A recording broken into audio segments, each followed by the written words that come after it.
Մարդը լայնամասշտաբ բռնապետական մեթոդներով եկեղեցին փորձում է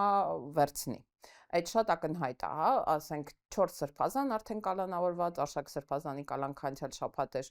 նու տենց անհետ մեղադրանքով, հա, բանի թմրանյութերի իրացում, 4 սրբազան այս պահին կալանավորված կաթողիկոսի դեմ լայնամասշտաբ արշավ, հիմնը, դրոշը, ինքը անձամբ իր թիկնազորով շաբաթը մի անգամ եկեղեցի է գրավում, ամեն անգամ նոր եկեղեցի է գրավում, նոր տարածքները ոնց որ վերցնում, բայց մի կողմից այնտեղ իր հետ գնացող համարյա մարդ չկա,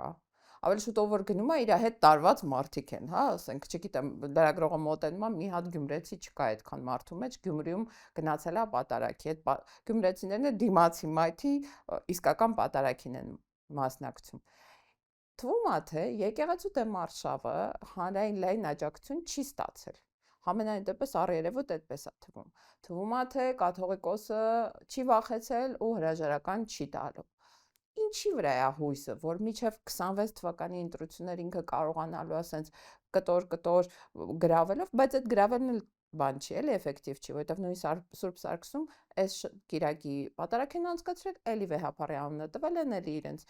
թեմի առաջնորդի անունը տվել են, այսինքն որ գնացիր մի անգամ պղծեցիր, հետո տենց պիղծ չի մնում, էլի ինքը վերականգնվում է այդ համակարգը։ Իր հույսը ինչ է, ո՞նց է վերցնելու եկեղեցին մինչև ընտրություններ։ Որտեվ ես ինչքան հասկանում եմ, այս ամեն ինչը արվում է ընտրությունների նախաշեմին, էլի ինքը չի արվում պրոստը տակ, որ մի օր վերցնի։